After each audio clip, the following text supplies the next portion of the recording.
Olá, graça e a paz. Aqui quem fala é Jonatas, mais uma vez.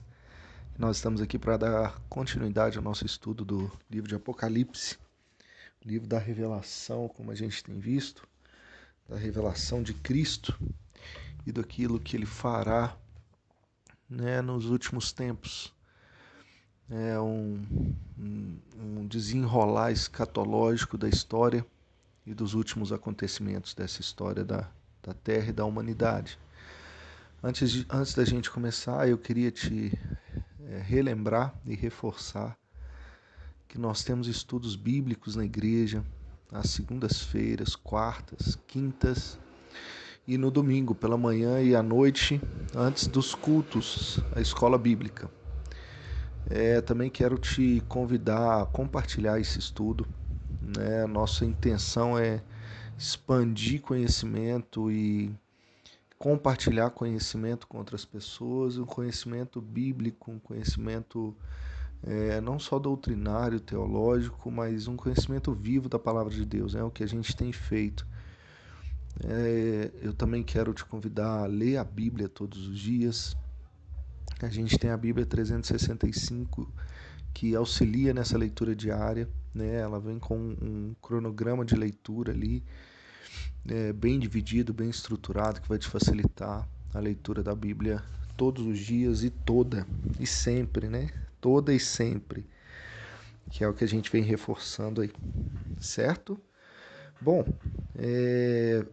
agora a gente está no capítulo 6 do livro de Apocalipse, Até o capítulo 5 ali a gente tem a revelação de Jesus, primeiro um esclarecimento sobre a carta, depois a revelação de Jesus para as igrejas, para as 7 igrejas, naquele cenário atual ali que eles estavam vivendo, depois revelação de Jesus para João, de quem ele era, da dignidade do Cordeiro, e agora a gente chega no capítulo 6, onde realmente são os acontecimentos, as últimas coisas aqui agora.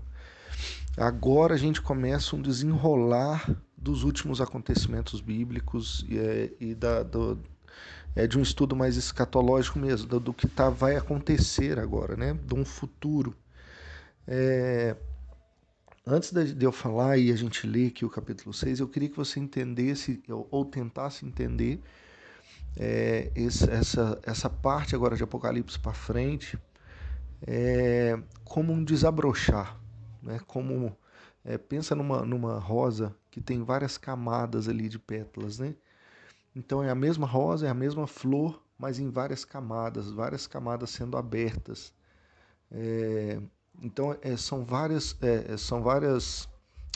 acontecimentos em níveis diferentes, sabe?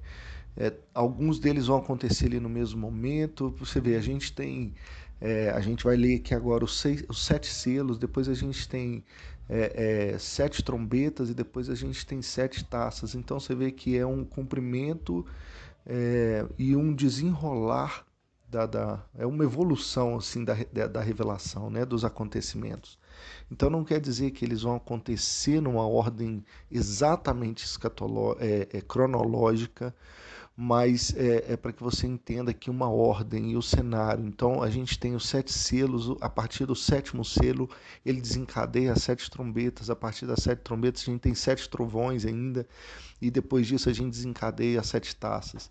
Então é sempre um desabrochar diferente dessa revelação. Tá? Eu gostaria que você entendesse dessa forma. Alguns acontecimentos, por exemplo, que a gente vai ler no capítulo 6 aqui, a gente pode entender que são acontecimentos que já vêm acontecendo no mundo, que já aconteceram, mas a gente vai discutindo, ok? Então vamos ler um trecho aqui do capítulo 6, diz assim: Eu vi quando o Cordeiro abriu um dos selos, verso 1, E ouvi como se fosse o barulho de trovão, um dos 4 animais dizendo: Vem e vê. Então ele começa a ver agora o que acontece em cada um dos selos. E o primeiro selo, e eu vi, e eis um cavalo branco, e o que nele estava sentado tinha um arco, e uma coroa lhe foi dada, e ele seguiu adiante conquistando e para conquistar. E havendo aberto o segundo selo, eu vi o segundo animal dizendo: Vem e vê. E ali saiu outro cavalo que era vermelho, e ao que nele se assentava foi-lhe dado poder para tirar a paz da terra, e que se matassem uns aos outros, e foi-lhe dado uma grande espada. E havendo aberto o terceiro selo, eu ouvi o terceiro animal dizer: Vem e vê. E eu olhei, e eis um cavalo preto, e o que nele se assentava tinha um par de balanças em sua mão. E ouvi uma voz no meio dos quatro animais, dizendo: Uma medida de trigo por 1 denário, e 3 medidas de cevada por 1 denário, e não danifiques o óleo e o vinho. E havendo aberto o quarto selo, eu ouvi a voz do quarto animal, dizendo: Vem ver. E eu olhei, e eis um cavalo pálido, e o nome do que estava sentado nele era Morte, e o inferno seguia, e poder lhe foi dado sobre a quarta parte da terra para matar com a espada, e com a fome, e com a morte, e com os animais da terra. E havendo aberto o quinto selo, eu vi debaixo do altar as almas daqueles que foram mortos por causa da palavra de Deus e por causa do testemunho que eles mantinham. E eles gritavam em alta voz, dizendo: Até quando, ó Senhor, santo e verdadeiro, não julgarás e vingarás nosso sangue sobre aqueles que habitam na terra? E túnicas brancas foram dadas a cada um deles, e lhes foi dito que eles deveriam descansar por um pouco de tempo, até também completasse o número de seus conservos e seus irmãos, prestes a serem mortos, assim como eles. E ouvi quando ele abriu o sexto selo, e eis que houve um grande terremoto, e o sol se tornou preto como um saco de crina, e a lua tornou-se como sangue, e as estrelas do céu caíram sobre a terra, assim como uma figueira lança seus figos temporões quando ela é abalada por forte vento. E o céu partiu como um rolo quando é enrolado junto, e toda montanha e ilha foram removidas de seus lugares. Vamos finalizar aqui, né? E os reis da terra, e os homens grandiosos, e os homens ricos, e os principais capitães, e os homens poderosos, e cada servo, e cada homem livre, esconderam-se nas covas e nas rochas das montanhas, e diziam às montanhas e às rochas: Caí sobre nós, escondei-nos da face daquele que está sentado sobre o trono e da ira do Cordeiro, porque é vindo o grande dia da sua ira, e quem será capaz de ficar de pé? Então, o que acontece aqui no capítulo 6 é agora o início das dores, né? O início se a gente pode dizer assim, não é nem a tribulação, mas dos acontecimentos que antecedem a volta de Jesus. Tá? No Evangelho de Mateus, capítulo 24, no Marcos 13, Jesus vai dizer: olha, quando vocês ouvirem sobre guerras, rumores de guerras, destruição, fome, quando vocês ouvirem dessas coisas, não se preocupe, ainda não é o fim. O fim está chegando, mas ainda não é o fim. E é o que os 7 selos vão trazer. Você vai ver os cavalos aqui. O primeiro cavalo, que é um cavalo branco, eu só queria dar um adendo sobre isso. A gente tem muitas discussões teológicas sobre esse cavalo branco. Alguns teólogos vão dizer que o cavalo branco é o anticristo, é um demônio que vai vir para conquistar, trazendo vitória sobre o povo e dando esperança. E outros teólogos vão dizer que não, que esse cavalo branco é Jesus. O branco no Apocalipse sempre vai simbolizar essa paz, Jesus, né, em si, seus cabelos brancos, túnicas brancas, então sempre vai simbolizar essa santidade. E aí o consenso maior é que esse cavalo branco é Cristo vindo à frente. Então ele vem para guardar, ele vem acima de tudo, ou primeiro que tudo, ele vem dando vitória. Não interessa o que vai vir depois, mas Cristo vai à frente dando vitória, né? Principalmente para a sua igreja. E aí a gente então vai ver os outros cavalos, os outros selos sendo abertos até o quinto selo, ali até o quarto selo, tragédias, né? A gente tem fome, a gente tem pobreza, a gente tem morte, a gente tem guerra, né? O primeiro cavalo, o segundo selo com guerra, o terceiro selo com falta de alimento, com a economia lá embaixo. Depois a gente tem o quarto selo ali com morte mesmo. E aí são coisas que a gente vê acontecendo na Terra desde que Jesus pregou o sermão escatológico lá no Apocalipse, em Mateus 24. A gente vê essas coisas acontecendo na história da humanidade inteira, né? A gente não vê economia ruim, fome, morte, guerras, isso a gente tem visto em todo o tempo. E aí no quinto selo a gente vai ver a questão no verso 9, a questão das almas daqueles que foram mortos em nome de Jesus, né? Pelo nome de Deus. Aqueles que pregavam, aqueles que testemunhavam do Senhor e foram mortos por isso, né? Que é a igreja perseguida. Então, a igreja perseguida, ela clama ao Senhor por justiça, ela não clama a homens, ela não faz uma inquisição a homens, ela não faz um requerimento a homens, né? Ela requer a Deus, ela fala, Deus, até quando? Até quando a humanidade vai precisar passar por isso tudo para reconhecer o Senhor? E aí o Senhor fala, né, espera só mais um pouco, espera mais um pouco. E aí no sexto selo é que a gente tem, então, um acontecimento que a gente, então, não viu na história. Porque até então a gente tem os acontecimentos que a gente vê na história desde que o homem existe, né? Que são guerras, rumores de guerras, fome, morte. E isso a gente vê desde sempre na história, principalmente na história da igreja, né? Depois que a igreja se levanta ali, após a ascensão de Jesus, a igreja se levanta e a gente sempre vê guerra, né? A gente sempre vê perseguição, morte dos santos, isso aí são coisas que a gente vê. E aí que Jesus vai falar, olha, ainda não chegou o fim. Mas aí nesse sexto selo a gente tem um acontecimento que a gente não viu até então.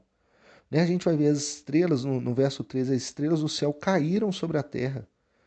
Aí no verso 14, e o céu partiu como um rolo quando é enrolado junto, e toda montanha e ilha foram removidas de seus lugares. Olha só, né? A gente já teve terremotos, a gente já teve maremotos, a gente já teve é, coisas acontecendo na Terra assim, terríveis, né? Incidentes terríveis na natureza, mas nada como as estrelas caindo do céu e o céu se enrolando como um rolo.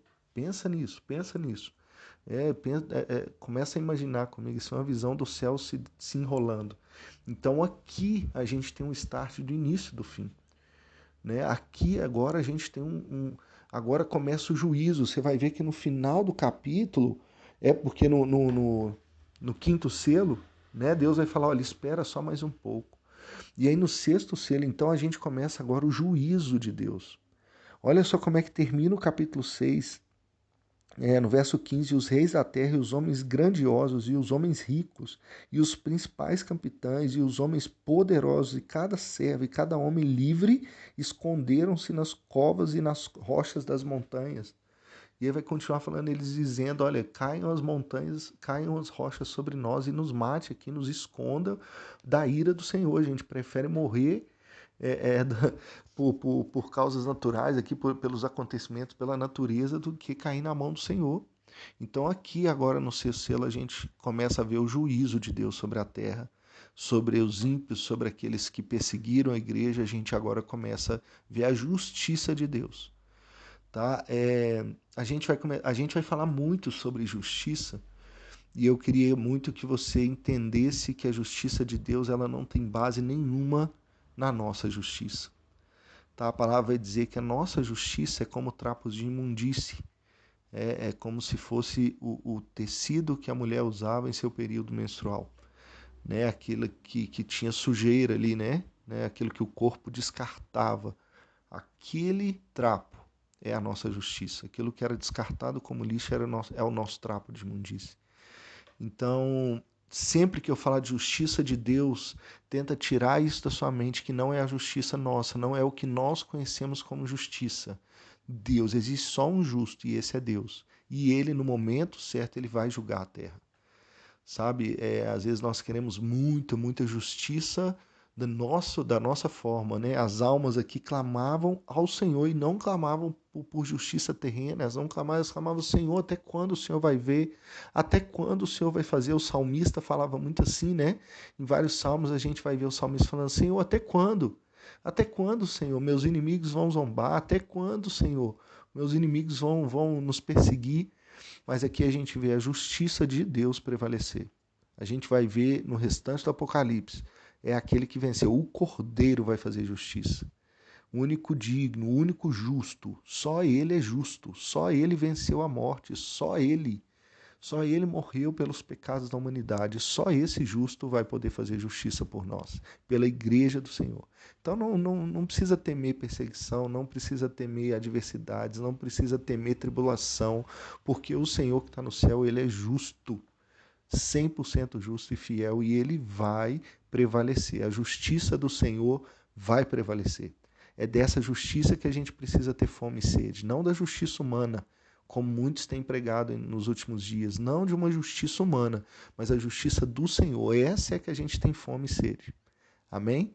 Que Deus te abençoe e a gente continua amanhã. Forte abraço.